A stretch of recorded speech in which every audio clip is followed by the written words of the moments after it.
Wide angle کے plate form سے اس شو عامل آن لائن میں آپ اپنے ویورز کو خوش آمدید کہتے ہیں۔ یہ ٹاپک کے بارے میں ہم بارہا جو ہے وہ اس چیز کو ریپیٹ کرتے ہیں کہ یہ جو ہمارا شو ہے وہ ایسے ٹاپکس کے بارے میں ہے یا ایسی پرابلمس کے بارے میں ہے جو کہ معاشرے میں پائی جاتی ہیں، لیکن یا تو ان پہ بات ہوتی نہیں ہے یا ہوتی بھی ہے تو بہت کم ہوتی ہے، اور کچھ لوگ تو کرنا ہی نہیں چاہتے۔ لیکن ان پرابلمس کا اپنا وجود ہے ہماری سوسائٹی کے اندر۔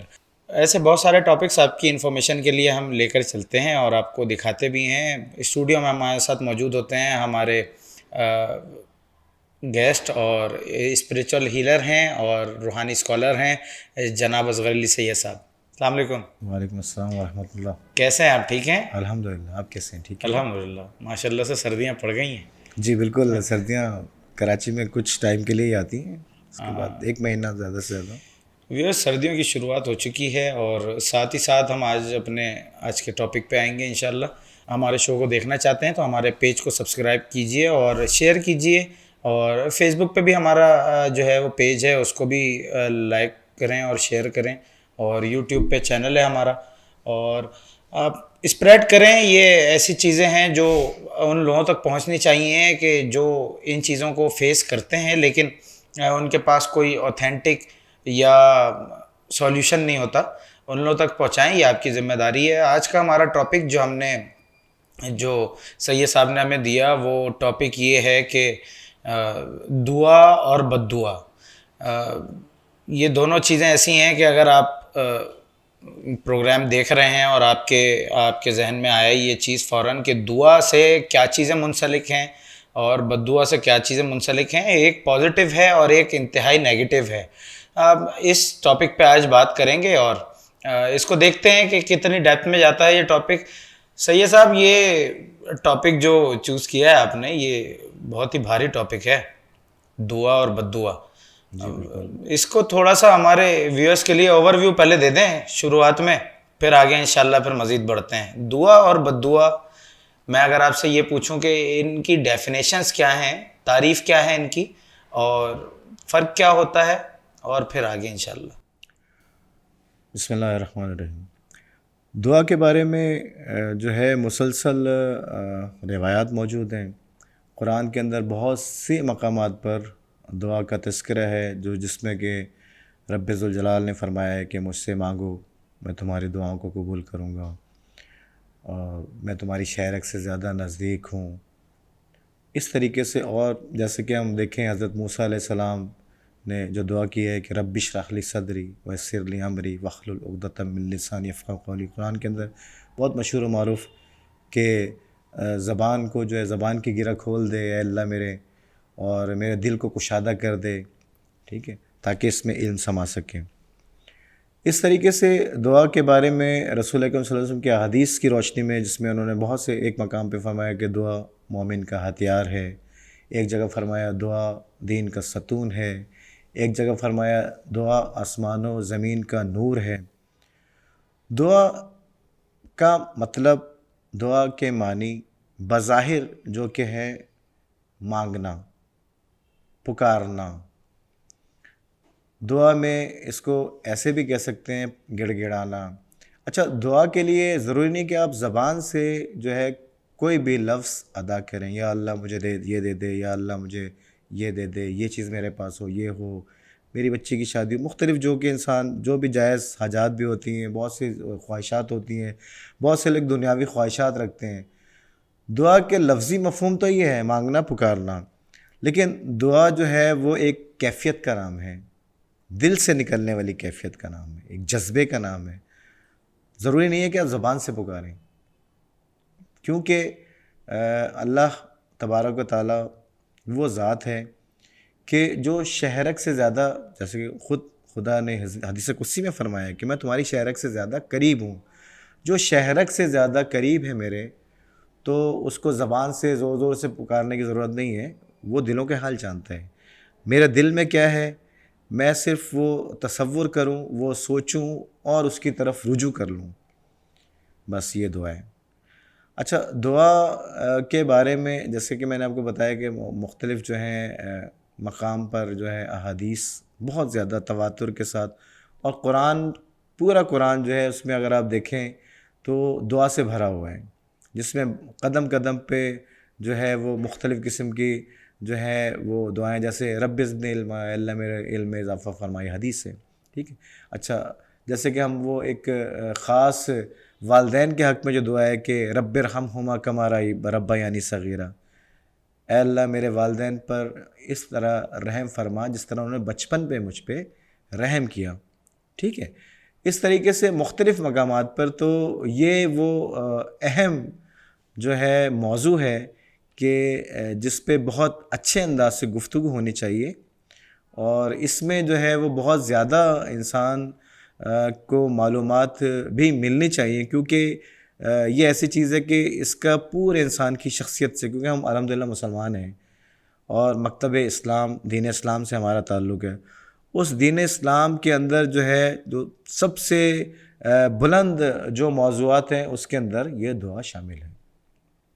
اچھا، آپ نے ابھی بات کی، ہم کوشش کریں گے کہ جتنی ڈیپتھ میں جا سکیں اس ٹاپک پہ جائیں گے، کیونکہ ضرورت ہے۔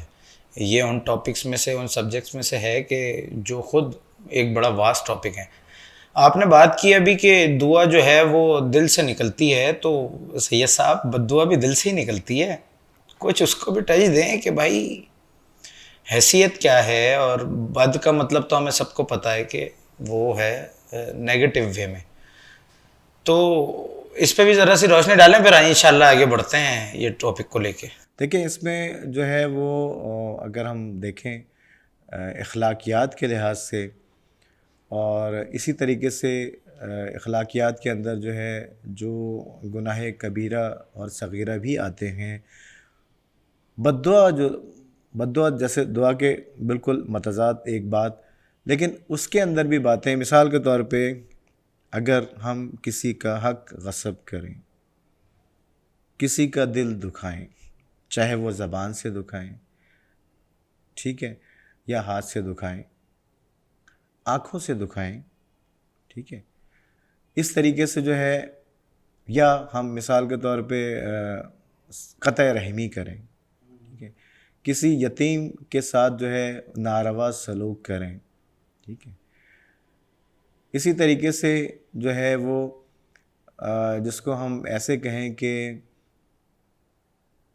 غیبت، بہتان، الزام تراشی، ٹھیک ہے، جھوٹ بول کے کسی کا دل دکھائیں، عزت نفس مجروح کر کے کسی کا دل دکھائیں۔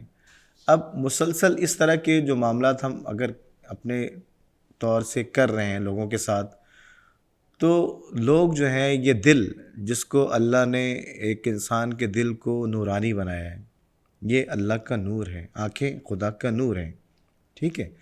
وہ الگ بات ہے کہ جب انسان دنیا میں آنے کے بعد، کیونکہ ویسے تو اللہ نے ہر انسان کو فطرت پہ پیدا کیا، فطرت پاک ہے، روح پاکیزہ ہے، لطیف ہے، لیکن بلوغت کے بعد عام طور پہ انسان کو اس طرح کا ماحول ملتا ہے، یا وہ خود اس ماحول میں جاتا ہے جس کی وجہ سے آہستہ آہستہ وہ اپنے دل کو سخت کرنا شروع کرتا ہے گناہوں کے ذریعے، جو ایک نورانی چیز ہے۔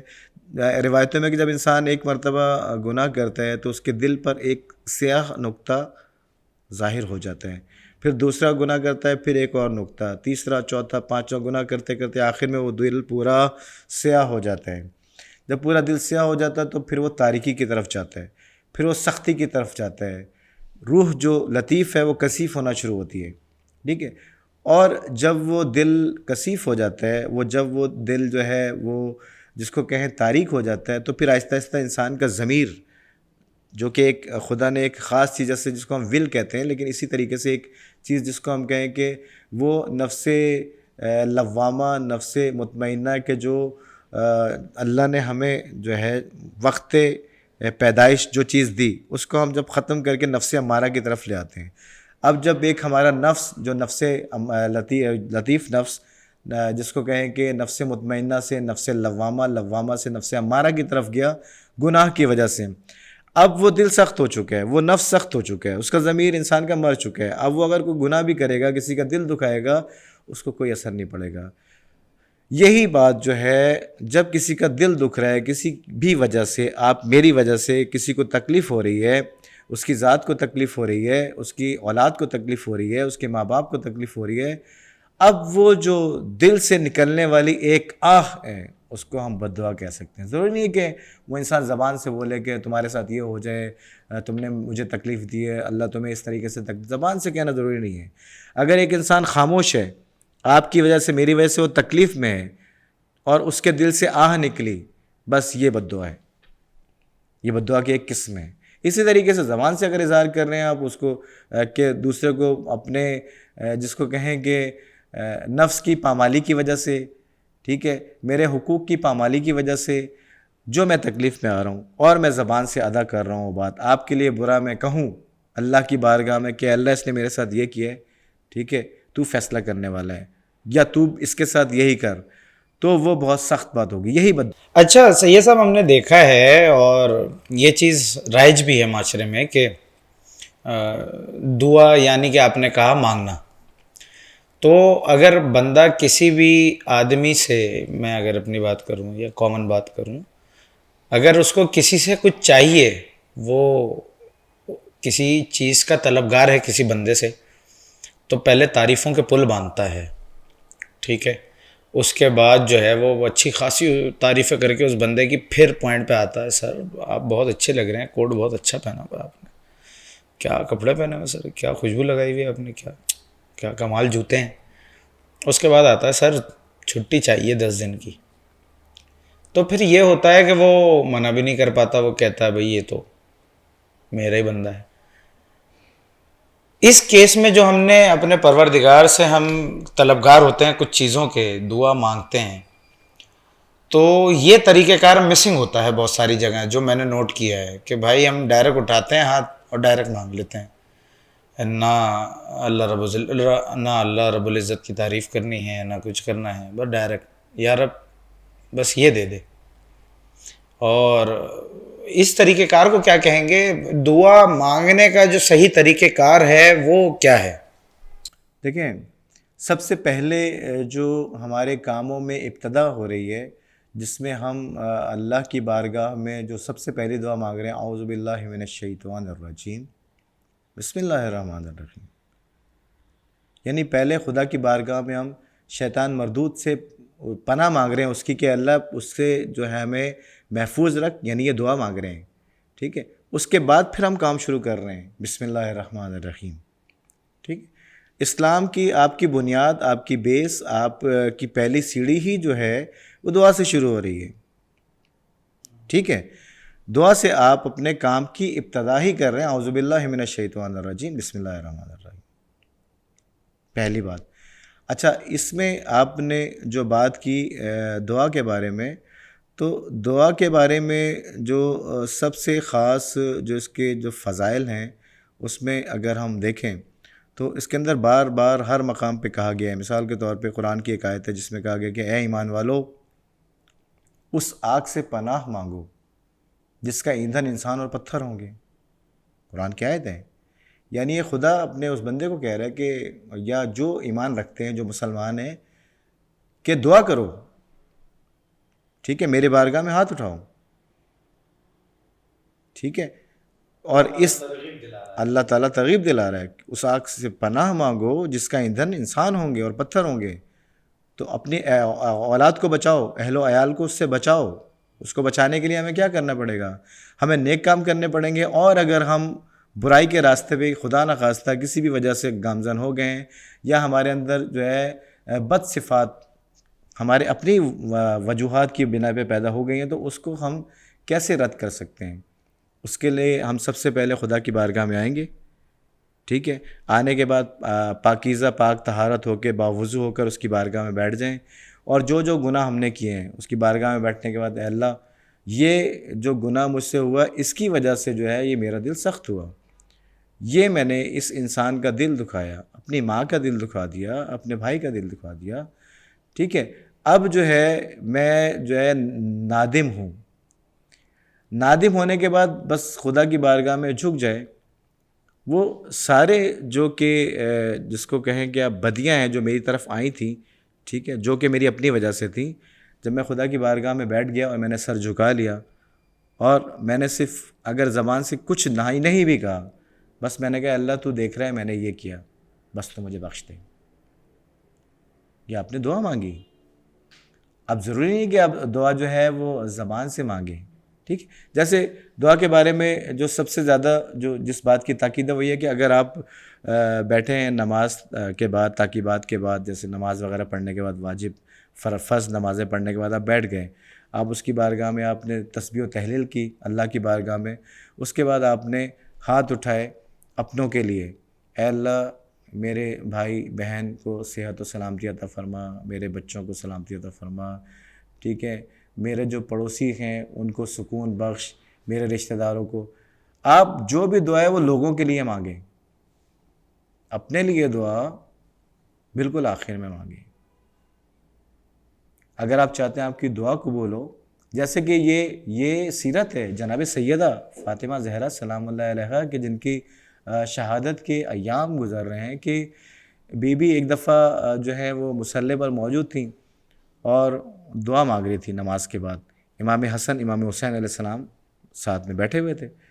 اب بی بی دعائیں مانگے جا رہی ہیں، اس کے اللہ اس کو صحت دے، ٹھیک ہے، اس کی طبیعت، اس کے گناہ معاف کر دے، اس کو جو ہے سلامت رکھ، اس کو لوگوں کے لیے مختلف دعائیں، اس بچی کی شادی ہو جائے، مانگتے جب ساری دعائیں مانگ لیں اس کے بعد انہوں نے جو ہے وہ سجدہ شکر کیا اور سر اٹھا لیا.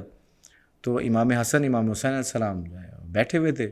تو دونوں نے پھر مادر گرامی سے سوال کیا کہ مادر گرامی ہم نے اتنی دیر سے آپ کو دیکھا مسلسل دعائیں مانگ رہی ہیں، لیکن آخر تک آپ نے اپنے لیے دعا نہیں مانگی. آپ نے اس کے لیے دعا مانگی. تو بی بی نے فرمایا یہی کہ اگر تم چاہتے ہو بچوں کہ تمہاری دعا خدا کی بارگاہ میں قبول ہو تو دوسروں کے لیے مانگو. دوسروں کے لیے دعا مانگو گے تمہاری دعا از غیب خدا خود قبول فرمائے گا. اچھا سید صاحب مجھے یہ بتائیے گا، ہو گیا تذکرہ دعا کا اور بد دعا کا بھی، آپ مجھے یہ بتائیے گا کہ اگر ہم اٹھا کے دیکھیں تاریخ کے اندر تو 1,24,000 انبیاء گزرے. سب کا تو ظاہراً تو ویسے قرآن میں سب کا تذکرہ ہے، لیکن جس کو ہم کہیں گے کہ بڑے پیمانے پہ جن کی دعاؤں کا تذکرہ ہے، کہ جن کا عبادت کا انداز، دعا مانگنے کا انداز اللہ رب العزت کو بہت پسند آیا، حضرت آدم سے لے کر حضرت سے پہلے، تو اس کے بارے میں ذرا کچھ ٹچ دے دیجیے گا ہمارے ویورز کے لیے کہ وہ انبیاء کا کیا انداز تھا دعا مانگنے کا. دیکھیں سب سے بنیادی بات، پہلی بات حضرت آدم علیہ السلام کہ جن سے ہم موجود ہیں، ہماری نسل پوری کائنات جو ہے حضرت آدم علیہ السلام سے نسل چلی. ٹھیک ہے. ہمارے جد جن کو آپ کہہ سکتے ہیں ہم حضرت آدم علیہ السلام ہیں. ابو البشر یعنی حضرت آدم کو کہتے ہیں ابو البشر، یعنی جتنے بھی بشر ہیں ان کے باپ ابو البشر. اسی لیے ان کو سلام بھی ایسے کیا جاتا ہے السلام علیکہ یا ابو البشر. حضرت آدم علیہ السلام جب انہوں نے ترک اولا کیا، گناہ نہیں کیا، ٹھیک ہے، کوئی معصیت نہیں کی، حضرت آدم علیہ السلام نے خدا کی بارگاہ میں جو ہے وہ صرف ایک ترک اولا کیا کہ ان کو حکم تھا کہ اے آدم اس درخت کے قریب مت جانا، اس درخت کے قریب مت جانا اور اس کے پھل کو مت کھانا. حضرت آدم علیہ السلام نے گناہ نہیں کیا، صرف اس درخت تک گئے اور پھل کو، بعض روایتوں میں پھل کہتے ہیں اس کو چکھا، بعض کو کہتے ہیں اس کو توڑا. ٹھیک ہے. بس یہ ان سے ایک ترک اولا ہوا. اس ترک اولا کی وجہ سے کیا ہوا کہ خدا نے حضرت آدم علیہ السلام کو زمین پر بھیج دیا، جنت سے ان کو نکال کر زمین پہ بھیج دیا. حضرت حوا کے ساتھ زمین پہ آئے اور 40 سال تک گریہ فرماتے رہے، خدا سے دعا مانگتے رہے، اللہ کہ مجھ سے جو گناہ ہوا ہے، گو کہ گناہ نہیں تھا ترک اولا، درخت کے قریب جانا، سیب کھانا گناہ نہیں ہے، لیکن کیونکہ اولو العزم پیغمبر، ٹھیک ہے، پہلی کائنات کی ہستی جس کے ذریعے خلقت ہو رہی ہے پوری دنیا کی، پورے لوگوں کی، بشر کی، ان کے لیے یہ ترک اولا بھی ایک گناہ کی مانند تھا، گو کہ گناہ نہیں تھا. لیکن کیونکہ ان کا جو رتبہ تھا اس کے اعتبار سے ان کے لیے شایان شان نہیں تھا، تو خدا نے ان کو جنت سے نکالا اور وہ زمین پر آئے۔ 40 سال تک انہوں نے گریہ کیا، سجدے کیے، قدم قدم پہ خدا کی بارگاہ میں سجدے کیے، اور اللہ سے کہا کہ اللہ میں اپنے اس یعنی جو میں نے جو گناہ کیا ہے اس کی میں تیری بارگاہ میں بخشش چاہتا ہوں۔ 40 سال تک مسلسل گریہ کرتے رہے، اور بعض روایتوں میں ہے کہ مسجد کوفہ کی مسجد میں جو ہے حضرت آدم علیہ السلام جو ہے وہ مقام ہے مسجد کوفہ میں، اور روایتوں میں کہ وہاں پہ حضرت آدم علیہ السلام کی توبہ قبول ہوئی۔ مسجد کوفہ میں وہ ایسی جگہ ہے کہ جہاں پہ پوری کائنات کے جتنے 1,24,000 انبیاء ہیں وہاں سے گزرے ہیں، وہاں عبادات کی ہیں۔ جی ہاں، اور مقام محمود پر جو رسول اکرم گئے تھے اسی مسجد کوفہ سے گئے تھے، وہ مقام آج بھی موجود ہے وہاں پہ، جس مقام پہ معراج پر مقام محمود پہ رسول خدا جہاں سے گئے تھے وہ مسجد کوفہ ہے۔ حضرت ابراہیم علیہ السلام کی توبہ وہاں قبول ہوئی۔ اسی طریقے سے جو سب سے خاص نبی اور ایسے نبی کے جنہوں نے سب سے زیادہ تکالیف دیکھی، سب سے زیادہ خدا نے ان کو آزمایا، وہ ہیں حضرت ایوب علیہ السلام۔ حضرت ایوب علیہ السلام کے بارے میں قرآن کے اندر جو ہے تفاسیر میں موجود ہے، اور حضرت ایوب علیہ السلام کی دعا ہے کہ جب وہ مرض میں مبتلا ہوئے اور جو مسلسل دعا مانگتے تو آخر میں خدا نے ان کی دعا کو قبول کیا۔ حضرت ایوب علیہ السلام وہ پیغمبر گزرے ہیں کہ جو امیر ترین پیغمبر تھے۔ دنیا کے امیر ترین پیغمبروں میں حضرت ایوب علیہ السلام کا ایک بہت بڑا نام تھا۔ حضرت ایوب علیہ السلام کے پاس روایتوں میں ہے کہ 2000 جو ہے گھوڑے، مویشی، اس طریقے سے، ٹھیک ہے، اسی طریقے سے جو ہے ان کی بہت زیادہ زمینیں، بہت زیادہ اولادیں، بیویاں، اور 1000 غلام، ٹھیک ہے، جائیداد، بہت کچھ، اتنا کچھ کہ بادشاہوں کے پاس جو ہوتا ہے وہ ایک امیر ترین حضرت ایوب علیہ السلام جو ہے وہ نبی۔ اب خدا نے ان کی آزمائش کی۔ خدا نے آزمائش سب سے پہلے کیا کیا؟ سب سے پہلے ان کی اولادیں مرنا شروع کی، ایک ایک کر کے اولادیں مرتی رہیں اور ان کے سب بچے مر گئے۔ سب سے پہلی آزمائش خدا نے، سب سے بڑی آزمائش اولاد کی ہوتی ہے، سب سے پہلے اولاد کی آزمائش کری، تمام اولاد، کہتے ہیں 20 بچے بعض روایتوں میں ہیں، اور بعض میں ہے کہ 30، اس انداز سے جو ہے سارے بچے مر گئے ان کے۔ اس کے بعد ایک ایک کر کے بیویاں چھوڑ گئیں ان کو، ایک ان کی جو بیوی جو ہیں، جو حقیقی بیوی ان کے ساتھ تھیں ان کے مرض میں، خیر بیویاں چھوڑ گئیں، ان کی زمینوں پر آہستہ آہستہ لوگوں نے قبضہ کر لیا، زمینیں ختم۔ مویشی ایک ایسا جو ہے وہ قحط پڑا کہ ایک ایک کر کے مویشی سب مر گئے، غلام بھاگ گئے۔ اب جب یہ سب چیزیں ختم ہو گئی، اب اللہ نے اس سے بڑی آزمائش کی ان کے جسم میں تکلیف کی صورت میں۔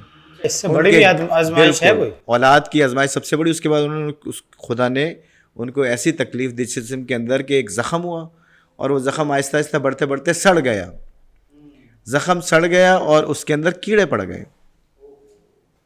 اور یہ پورا عرصہ 40 سال تک کا عرصہ ہے۔ 40 سال تک خدا نے ان کو اس تکلیف میں رکھا۔ 40 سال تک وہ بس خدا کی بارگاہ میں فریاد کرتے ہیں، اللہ تو سب سے بہتر فیصلہ کرنے والا ہے، تو نے مجھے جس حال میں رکھا ہے میں اس پہ خوش ہوں۔ حتیٰ کہ یہاں تک ہے کہ ان کے جسم کے کیڑے جب زخم سے نکل کے نیچے گر جاتے تھے تو وہ ان کو اٹھا کے واپس ڈال لیتے تھے، آ جاؤ یہ تمہاری غذا ہے، تمہاری خوراک ہے، میرا گوشت۔ اچھا جی، اس کے بعد پھر آہستہ آہستہ خدا نے جب ان کی 40 سال بعد ان کی دعا کو قبول کیا، ان کے مرض کو ختم کیا، وہیں پہ جو ہے حضرت ایوب علیہ السلام جو ہیں، یہ اگر آپ عراق جائیں اور مدائن کی طرف جو ہیں حضرت ایوب علیہ السلام کا روضہ موجود ہے، وہاں پہ جو ہے ایک کنواں تھا جو حضرت ایوب علیہ السلام نے اپنے ہاتھ سے کھودا تھا۔ تو حضرت خدا کی طرف سے جو ہے منادی ندا لے کر آیا کہ اے ایوب اس پانی سے نہاؤ، اس پانی سے غسل کرو۔ جب انہوں نے اس پانی سے غسل کیا ان کو شفا ملی، ان کا مرض ختم ہوا۔ اس کے بعد خدا نے پھر ان کی ساری نعمتیں ایک ایک کر کے واپس کی، حتیٰ کہ 90 برس کی عمر میں اللہ تعالیٰ نے حضرت ایوب علیہ السلام کو اولاد بھی عطا کی۔ اچھا جی، اور جب ان کی آزمائش ختم ہوئی اور اس پہ پورا اترے. ان کی فرشتے نے ان کو بشارت دی کہ خدا نے آپ کی آزمائش کو قبول کیا ہے. آپ نے جو دعائیں 40 سال تک مانگی، دعائیں مسلسل، دعا دعا دعا، اے اللہ بس تو جس حال میں بھی رکھے میں اس میں خوش ہوں، بس تو مجھے اس عذاب، اس آزمائش سے نکال. جب وہ دعا کرتے تھے ہاتھ اٹھا کے، اور ان کی زوجہ ان کے ساتھ بیٹھ کے روتی تھیں، وہ بھی دعا کرتی تھیں، لیکن کیونکہ اتنی لمبی آزمائش تھی خدا نے ان کو آزمایا. اسی آزمائش کے بدلے پھر ان کو ساری نعمتیں عطا ہوئیں واپس، اور اس کے بعد ان کی اولادیں ہوئیں. اس طریقے سے اور بھی انبیاء کا قرآن میں مختلف تذکرہ موجود ہے. جیسے کہ میں نے آپ کو بتایا کہ حضرت موسیٰ علیہ السلام، حضرت موسیٰ علیہ السلام جو ہے بہت مشہور واقعہ ہے کہ جو فرعون تھا، فرعون کو جب اس کے ساتھ بیٹھنے والوں نے بتایا، اس وقت علم نجوم رکھنے والوں نے بتایا کہ اے فرعون، اس دور میں ایک لڑکا پیدا ہوگا جو تمہیں قتل کر دے گا. تو اس کے دور میں جتنے بچے لڑکے پیدا ہوتے تھے فرعون ان کو ذبح کروا دیتا تھا. ٹھیک ہے.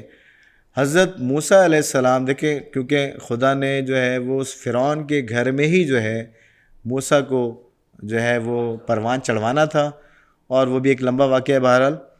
تو حضرت موسیٰ علیہ السلام جو ہے وہ اس کے گھر میں آئے، وہ دریائے نیل میں بہہ کے، پورا واقعہ ہے جو کہ وہ پہنچے، ان کی زوجہ ایک مومنہ خاتون تھی فرعون کی، ٹھیک ہے، بی بی سارہ، اور انہوں نے جو ہے ان کو جو ہے حضرت موسیٰ کو پالنا شروع کیا. جب موسیٰ جو ہے چھوٹے سے، جس کو کہتے ہیں کہ وہ گھٹنیوں چلنے لگے، اور جس کو کہ 8 مہینے کا سن تھا، بعض روایتوں میں ہے کہ 6 مہینے کا سن تھا. تو کسی علم نجوم رکھنے والے نے بتایا کہ یہ جو تمہارے گھر میں جو بیٹا ہے یہ پیغمبر ہے، یہی پیغمبر ہے. اور پیغمبر جو ہے تو فرعون نے کہا کہ بھائی پیغمبر ہے تو عام لوگوں میں اور پیغمبروں میں کوئی الگ خاصیت ہوتی ہے. ٹھیک ہے. تو علم نجوم رکھنے والے تھے، انہوں نے کہا کہ ایک کام کرو، ایسا کرو کہ ایک کوئلہ دہکتا ہوا اس بچے کے سامنے رکھ دو. اگر یہ پیغمبر ہوگا، نبی ہوگا، تو یہ کوئلے کو نہیں اٹھائے گا، اور اگر یہ عام بچہ ہوگا تو کوئلے کو اٹھا لے گا. بچے ہوتے ہیں ہر چیز کو اٹھاتے ہیں، منہ میں ڈال لیتے ہیں. اب یہاں پہ خدا نے حضرت موسیٰ علیہ السلام کو بچانا بھی تھا اور ان کی آزمائش بھی تھی.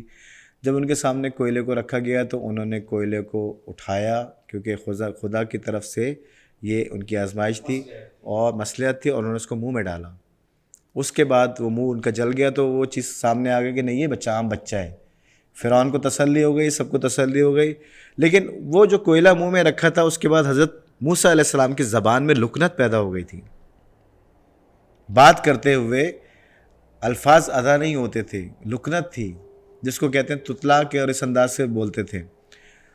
تو پھر جو ہے وہ یہ جو ہے خدا کی طرف سے جو ہے وحی نازل ہوئی حضرت جبرائیل علیہ السلام کے ذریعے کہ اے موسیٰ، اللہ کی بارگاہ میں یہ دعا مانگو، رب اشرح لی صدری ویسر لی امری واحلل عقدۃ من لسانی یفقہوا قولی. جب حضرت موسیٰ علیہ السلام یہ دعا مانگتے تھے، جب انہوں نے یہ دعا مانگی تو ان کی زبان کی لکنت ختم